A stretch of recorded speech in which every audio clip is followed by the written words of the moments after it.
Good morning, everybody. Good morning. You know, this is a sad day in Mississippi history. We've degraded to this level of governance, and we must rise above this. The Central District of Mississippi should be working together, doing business all over the world. But we're busy fussing over airports and high-speed chases. We should be in China, in Russia, in Japan doing business. We should be the strongest district in this state. But this divisive and oppressive culture is holding us back. The seeds of pain and oppression are holding us back. Those anchors, we got to let go of these things so we can move forward as a region. This region is better than this. And this is not representation of this region. So we must all work together. But in this climate, how is it easy to work together? In this culture of oppression, it makes it hard to work together. It makes it hard to be a statesman. Very hard. Because of this type of activity. We must stand against it at all costs. But remember this, we didn't start this fight, but we will finish it.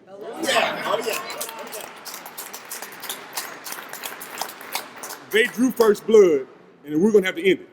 So we're not going to apologize for the war that's been unleashed. Because we didn't start it, but we will finish it. Thank you very much. Thank you for asking me to speak. My name is Todd Allen. I stand here today not as a representative of my employer, although my employer gives me the encouragement to speak my mind. I don't stand here as a representative of my church, although every member of my church knows that the Jackson Airport is doing fine. I don't stand here representing all the organizations in Jackson of which I'm a part, although every organization in Jackson of which I'm a part knows that this is a hostile takeover of the Jackson Airport. I stand here as a Jacksonian. I stand here as someone who was carried here as a 6-month-old baby after my father opposed the integration of Ole Miss and moved us down here to Jackson. I stand here in the city where my mother has lived since she was a 19-year-old girl, in the 2-bedroom house that she still lives in Jackson. I'm here as a Jacksonian. I am the product of Jackson Public Schools, but also St. Andrew's Episcopal School that used to be located in Jackson. I'm a product of Belhaven University, and I was called to the ministry at Briarwood Drive Baptist Church in Jackson, Mississippi.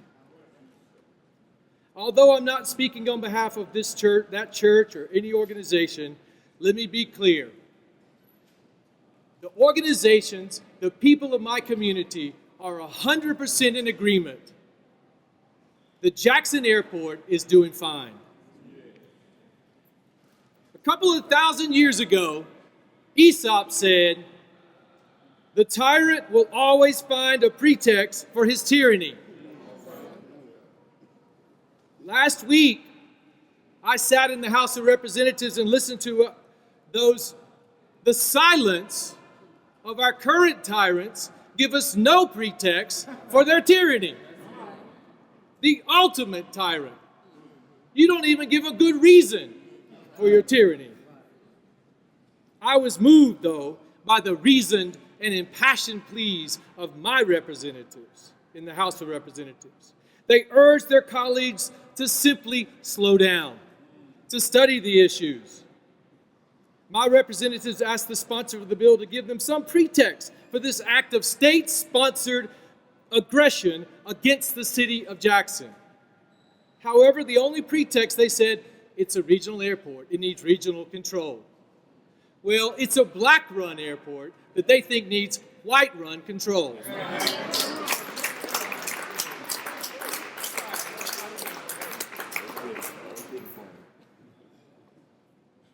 This business, this locally controlled business, is resisting this takeover by the white-dominated House of Representatives. If this takeover would be any way benefit me as a citizen of Jackson, then surely one representative would stand in support. but not a single member of the Jackson caucus is supporting this deal, something's wrong with it. It is the attempt of a few white people in power to successfully take over a successful black enterprise. Every single black member of the Mississippi House of Representatives opposed this bill, wherever they live. If it's not about race, then why did only white people support it?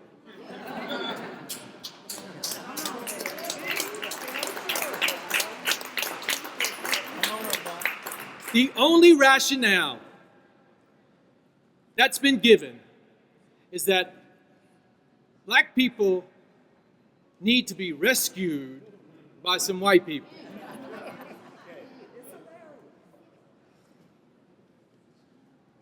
They rescued the Jackson Public Schools, and see what happened.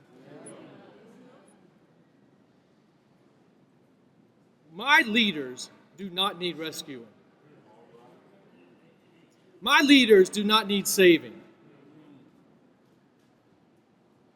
I believe this is the most sinister form of white supremacy. A more blatant form lynches people from a tree. But a more sinister and torturous form puts a rope around your neck to remind you who's in control. Derrick Johnson, State President of Mississippi NAACP. Before I get started, I do want to commend the Hinds County delegation. Let's give them a hand. If any of you have watched the proceedings on the House floor, and if you watched Representative Wooten or Representative Bell, Dortch, Sykes, Creedell, Banks, Clark, Campbell, they have fought the fight. I've always said that if we don't fight, we don't win. And the number one problem we have is we don't fight enough. And despite all of the side deals people seek to get, they are standing strong as a delegation. It is because of them that this fight continues. Let's give them a hand.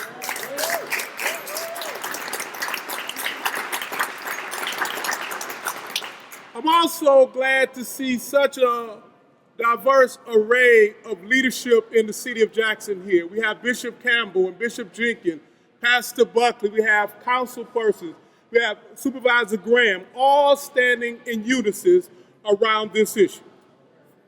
Now, oftentimes I'm asked about the state of Mississippi, how far Mississippi have come, how much better it's doing with race relations. And if you look at what's taking place today, it tells you how far Mississippi has come. Some of our state leaders will want to point to the fact that we have more black elected officials than any other state as the rationale that we have come beyond race. But that happened because of the Voting Rights Act and because black folks fought. Some people will want to talk about the fact that our schools became integrated. That happened because of federal courts and black people fought.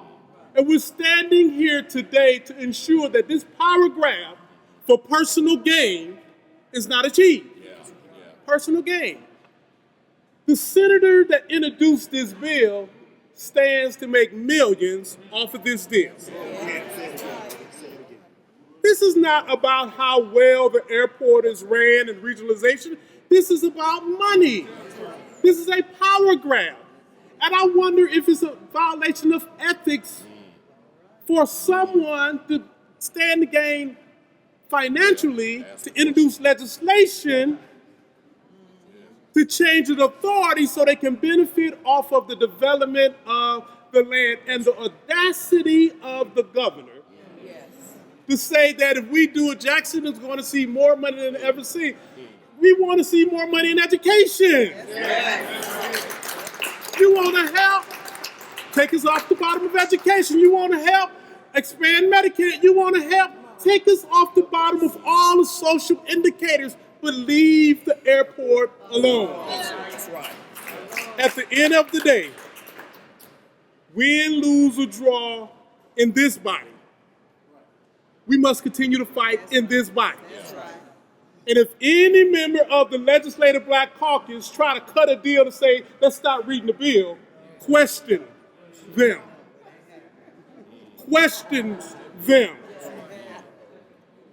Because side deals got to be off the table. If we don't take this fight this year, we will see this every year for the next 4 years.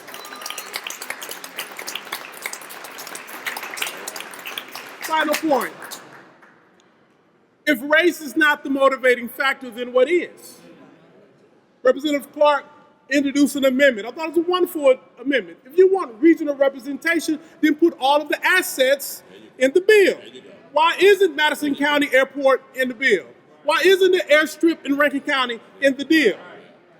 If you want regional representation, everybody put the assets in the deal. But they don't want to do that. But fortunately, the fight don't end here, because we will be in court and we will be petitioning the FAA not to turn over the petition.